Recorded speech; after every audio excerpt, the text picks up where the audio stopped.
Growth यानी जीवाणु वृद्धि की दशाएं। जीवाणु जो होता है सबसे सूक्ष्म यानी सबसे सरलतम जीव होते हैं जो जीवधारी माने गए हैं। ये यानी कि इनको जीवित रहने के लिए बहुत ज़्यादा कठिन परिश्रम नहीं करना पड़ता है। कह सकते हैं इनको बड़ी आसानी से यानी कि कठिन शर्तों का पालन न करके सरलतापूर्वक ये अपनी संख्या को यानी कि अपनी वृद्धि को बढ़ा सकती है, ग्रोथ अपने आप कर सकती है, जनरेट कर सकती है, अपनी संख्या को बढ़ा सकती है नॉर्मली बल्क। तो ये जो होती हैं इनको जो ग्रोथ करने के लिए बड़ी सरलतम और न्यूनतम परिस्थितियों को जानना होता है, मतलब इनकी आवश्यकता पड़ती है और इनको वृद्धि की आवश्यकताएं इनको पड़ती है। तो सबसे पहले यानी 3 महत्वपूर्ण कारक होते हैं जो इनको ग्रोथ के लिए यानी बैक्टीरिया का अपने ग्रोथ करने के लिए यानी वृद्धि करने के लिए अपनी संख्या को जनरेट बढ़ाने के लिए 3 कारक मेन होते हैं। 3 कारक यानी 3 फैक्टर, 3 कारक इसमें मेन होंगे। पहला जो होगा इसमें कह सकते हैं फूड, सबकी बेसिक आवश्यकता है जो नेचुरल होती है, कह सकते हैं फूड यानी भोजन। जो भोजन होता है यानी कुछ जीवाणु तो ऑटोट्रॉफ्स होते हैं, ऑटोट्रॉफिक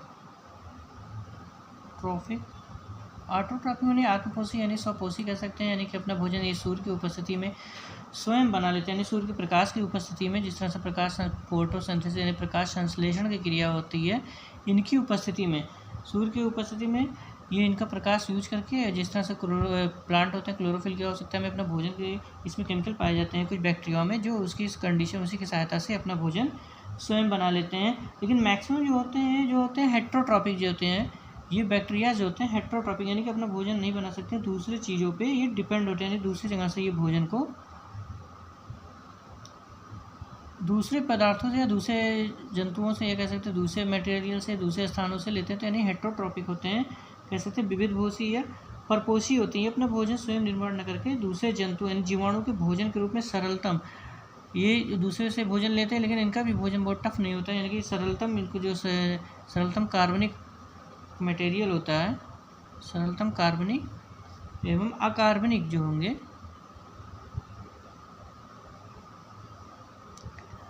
अकार्बनिक पदार्थ ही इनका भोजन यानी कह सकते हैं इनके फूड के भोजन के लिए आवश्यकता पड़ती है। जैसे इसमें हो गया इन आसानी शर्करा, दूध मटेरियल लैक्टोज इसमें पाया जाता है, दूध हो गया, रुधिर हो गया, ब्लड जिस तरह से पाए जाते हैं, इसमें भी आपको ग्लाइकोजन या ग्लूकोज इसमें मिल जाता है, कुछ फल होते हैं जिसमें मिलता है।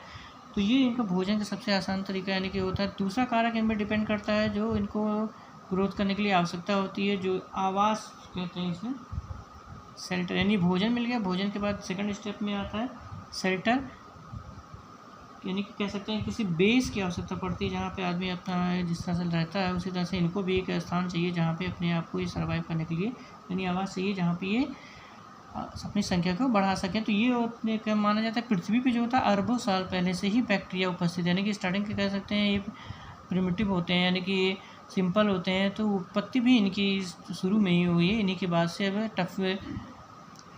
टफ एनिमल होते हैं, कह सकते हैं जंतुओं का विकास हुआ है, लेकिन सभी प्रिमिटिव होने का लेकिन अरबों साल से पहले कह सकते हैं पृथ्वी पे इनकी उपस्थिति थी। और ये लगभग सभी स्थानों पे रहने के लिए अपने आप को अनुकूलित कर लेते हैं। ये जो होते हैं जीवाणु होते हैं मिट्टी में, पानी के अंदर, बर्फ में, और ज्वालामुखी जो होती है उनकी दीवारों पे, और ये पेड़ पौधे यानी कि पौधों में, जंतुओं में, इनके अंदर भी सुविधापूर्वक यानी आसानी से ये अपना रह सकते हैं। इनकी वृद्धि के लिए एकमात्र आवास की आवश्यकता होती है, जिस तरह से ये अपने आप को सर्वाइव कर सकें, बेस मिल जाए, शेल्टर मिल जाए, अन्य सूक्ष्म जीवों से मुक्त आवास इनकी होती है। थर्ड स्टेप इनका जो होता है जिम्मेदार जो होता है कारक होता है, यानी कि अब फूड मिल गया, भोजन मिल गया, तो अब थर्ड स्टेप इनका जो होगा वो इन्वायरमेंट कंडीशन होगा।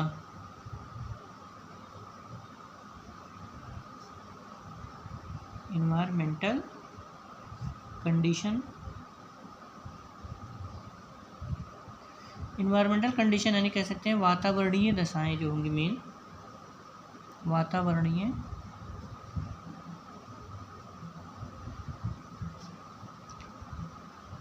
तो ये मेन 3 चीज़ जो होती हैं वातावरणीय यानी कि दशाएं, ये जो होती है किसी भी जंतु के लिए मैक्सिमम आवश्यकता होती है। तो इसी तरह से सूक्ष्म जीवों को भी इनकी अपनी आवश्यकताएं होती हैं जो अपने आप को जनरेट कर सके, अपनी ग्रोथ कर सके। तो ये 3 स्टेप यानी भोजन हो गया, आवास हो गया, वातावरणीय इन्वायरमेंट कंडीशन जो हो गया ये पाया जाता है। वातावरण कंडीशन में वातावरण जो होते हैं इसमें मेन जो होता है सबसे पहले वातावरण इन्वायरमेंट में इनको तापमान की आवश्यकता है, यानी टेम्परेचर जो होगा, एनर्जी जैसे कह सकते हैं, तापमान की आवश्यकता पड़ेगी।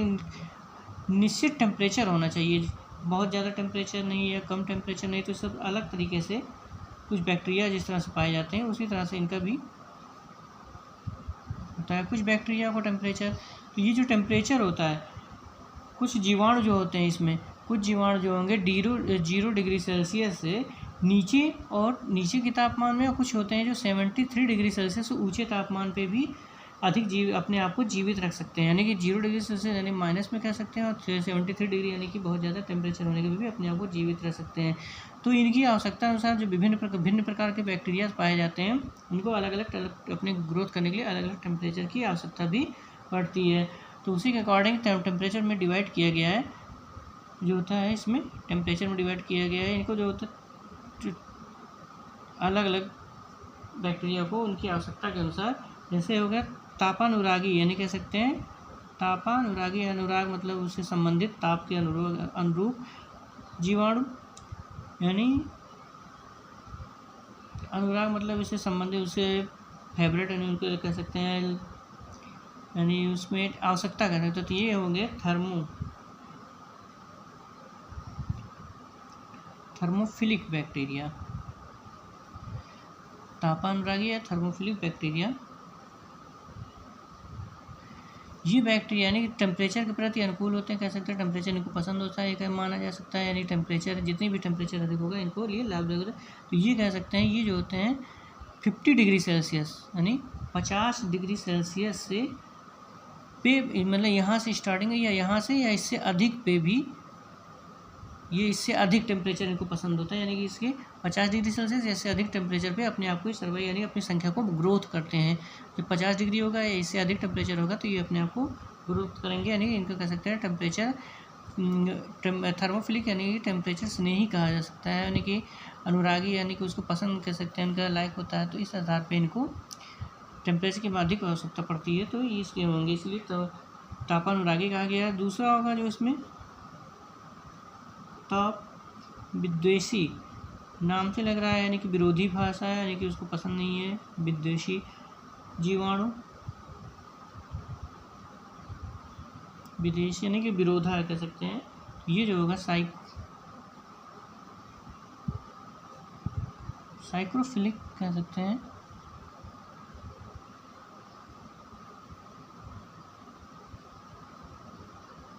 साइक्रोफिलिक बैक्टीरिया, यानी ये जो होते हैं 0 डिग्री सेल्सियस से कम ताप में अपने आप को ग्रोथ करेंगे। 0 डिग्री सेल्सियस से कम ताप यानी कि कह सकते हैं नीचे के ताप टेम्परेचर में अपने आप को ये सर्वाइव कर लेंगे।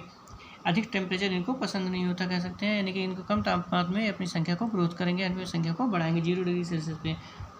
तीसरा इसमें आता है समतापी,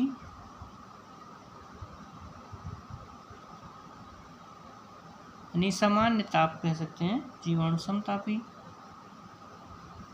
इसमें थर्मोलेबियल बैक्टीरिया, इसके अंतर्गत जो होगा ये कह सकते हैं 25 डिग्री सेल्सियस यानी 25 डिग्री सेल्सियस पर सामान्य वृद्धि करते हैं, परंतु अधिक तापमान जब हो जाएगा तो ये जीवित मतलब कि कह सकते हैं जीवित रह सकते हैं, लेकिन ये ज़्यादातर इनका सुटेबल जो होगा 25 डिग्री सेल्सियस मिलेगा तो ये अपने आप को ग्रोथ करेंगे। तो इस तरह से थ्री इन्वायरमेंटल में कंडीशन वातावरण की दशाएं जो होगी, टेम्परेचर पहला था, टेम्परेचर में 3 प्रकार से बैक्टीरिया को डिवाइड किया गया। तापानुरागी यानी कि थर्मोफिलिक बैक्टीरिया जो 50 डिग्री सेल्सियस ऐसे अधिक टेम्परेचर मिलेगा तो अपने आप को मैक्सिमम ग्रोथ करेंगे। ताप विदेशी यानी ताप को विरोध यानी कह सकते नहीं करेंगे। ताप साइक्रोफिलिक बैक्टीरिया ये 0 डिग्री सेल्सियस से नीचे वाले पे ही अपने आप को ज़्यादातर करेंगे, सर्वाइव तो करेंगे, जीवित तो रहेंगे, लेकिन ग्रोथ की सही कंडीशन इनकी 0 डिग्री सेल्सियस। सम ताप में जो होते हैं ये थर्मोलेबियल होते बैक्टीरिया, ये 25 डिग्री सेल्सियस पे अपने आप को अच्छे से ग्रोथ करेंगे, बाकी इससे अधिक टेम्परेचर पे जीवित रहेंगे, कम पे भी रहेंगे, लेकिन ग्रोथ के लिए सबसे सुटेबल टेम्परेचर इनके लिए यहाँ पे 25 माना गया। सेकंड स्टेप जो होता है तापमान के बाद इसमें आता है इन्वायरमेंटल कंडीशन में प्रकाश लाइट, लाइट जो होती है, जो ऑटोट्रॉफ्स होते हैं,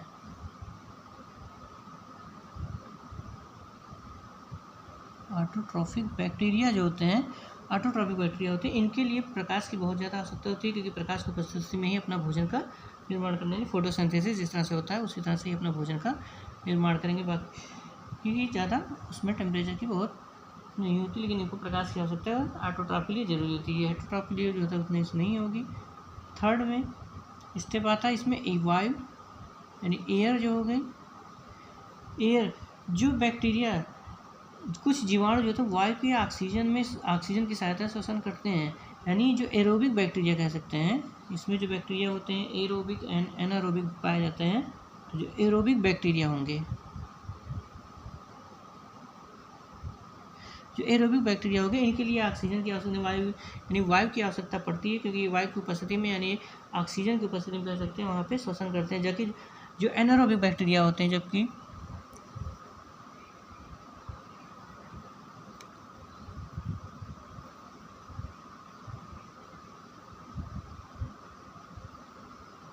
जो एनारोबिक बैक्टीरिया होंगे, अवायवीय जीवाणु जिसे कहा जाता है, इन्हें ऑक्सीजन की आवश्यकता नहीं होती, यानी ये एयर की उपस्थिति में श्वसन नहीं करते हैं, तो इनके लिए कोई मायने नहीं रखता है, ये उसके बिना भी जीवित रह सकते हैं। यानी एनारोबिक बैक्टीरिया होते हैं जो इनकी वायु की आवश्यकता नहीं चाहिए, इनके या कह सकते हैं वायु की आवश्यकता नहीं होती।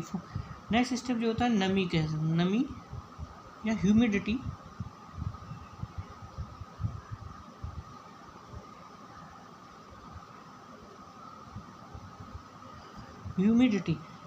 यानी जीवाणु की सामान्य वृद्धि के लिए नमी की आवश्यकता होती है, यानी कह सकते हैं नमी बहुत ज़्यादा वेरी इंपॉर्टेंट होता है बैक्टीरिया को ग्रोथ करने की। नमी की आवश्यकता पे, यानी नमी के माध्यम से ही नमी रहेगी तो ये अच्छे से ग्रो कर सकता है। नमी की कमी होने पे जीवाणु वृद्धि को रोककर अंतः बीजाणु यानी इंडोस्पोर बना लेते हैं। यानी जब नमी होती है तभी ये मैक्सिमम अच्छी तरह से अपने आप को ग्रो करते हैं। जब नमी की उपस्थिति नहीं होगी तो ये इंडोस्पोर जैसा स्ट्रक्चर बना लेते हैं, जिसके अंदर बैक्टीरिया यानी बाहर से आउटर एक सख्त लेयर बन जाती है, उसके अंदर बैक्टीरिया जो तो डिवाइड करके छोटे छोटे उसमें पड़े जाते हैं। जब टर्मिनल कंडीशन मिलती है, लाइट टेम्परेचर और कह सकते हैं नमी की पूरी मात्रा मिलेगी, तो ये उसमें अपने आप को ब्रेक डाउन कर लेते हैं।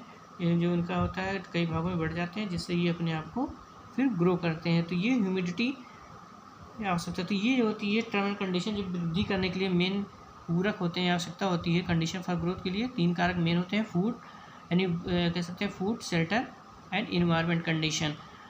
इन्वायरमेंट कंडीशन में भी डिवाइड किया गया टेम्परेचर जो होता है, temperature, light, air and humidity. Temperature में भी 3 तरह के बैक्टीरिया होते हैं, यानी कि जिस तरह से उनके टेम्परेचर की आवश्यकता होती है कम ज़्यादा की, तो इस तरह से डिवाइड किए गए। 2 थर्मोफिलिक बैक्टीरिया होते हैं, यानी 50 या 50 से अबव अपने टेम्परेचर होगा डिग्री सेल्सियस, तो उसे अपने आप को सर्वाइव करेंगे। और जो साइक्रोफिलिक बैक्टीरिया होते हैं 0 डिग्री सेल्सियस या इससे नीचे टेम्परेचर में अपने आप को सर्वाइव करते हैं, यानी ग्रोथ करते हैं। बाकी ग्रोथ तो करेंगे, जीवित तो रहेंगे, लेकिन ये सबसे अच्छा माना जाता है। फिर समतापी जो होता है थर्मोलेबियल होता है बैक्टीरिया, जो 25 डिग्री सेल्सियस है इसके नियरली अबाउट लमसम इसी के आसपास के अच्छे से ग्रोथ करेंगे, यानी कि अपनी संख्या को ग्रोथ करें। बाकी सर्वाइव तो करेंगे, जीवित तो रहेंगे, लेकिन इसमें सबसे अच्छी कंडीशन मानी जाती है। और प्रकाश की आवश्यकता है, जो ऑटोट्रॉपिक होते हैं सबसे ज़्यादा उन बैक्टीरिया की आवश्यकता पड़ती है, क्योंकि नेचुरल तरीके से ये फोटोसिंथेसिस के माध्यम से कह सकते हैं, जैसे फोटोसिंथेसिस होता है उस तरह से अपने सूर्य प्रकाश में भोजन बनाते हैं। और वायु जो एयर होती है, ये जो एरोबिक बैक्टीरियाज होते हैं उसकी उपस्थिति में यानी श्वसन जो करते हैं, एरोबिक बैक्टीरिया पाए जाते हैं जो श्वसन करते हैं, उनके लिए वायु की आवश्यकता पड़ती है। बाकी एनारोबिक बैक्टीरिया जो होते हैं उनके लिए वायु की आवश्यकता नहीं है सर्वाइव करने की। और नमी जो होती है ह्यूमिडिटी सारे बैक्टीरियाओं के लिए जरूरी होती है, जो अपने आप को अच्छे से ग्रोथ करने सर्वाइव करने के लिए आवश्यकता होती है। अगर नमी नहीं रहती है तो अपने आप को इंडोस्पोर जैसा स्ट्रक्चर बना लेते हैं, जिसके अंदर बैक्टीरिया सुरक्षित रहता है। और टर्म एंड कंडीशन जब ह्यूमिडिटी या कह सकते हैं सारी चीज़ें अनुकूल होती हैं, इनके अकॉर्डिंग होती है, तो ये अपने आप को ब्रेक डाउन करके फिर वहाँ से मैक्सिमम बैक्टीरिया जो होते हैं जनरेट करके बाहर आते हैं कंडीशन जिस तरह से जो टेम्परेचर इनको आवश्यकता होती है। तो ये होती है ग्रोथ, यानी बैक्टीरिया के कंडीशन फॉर ग्रोथ के लिए टर्म एंड कंडीशन जो होते हैं फॉलो करते हैं।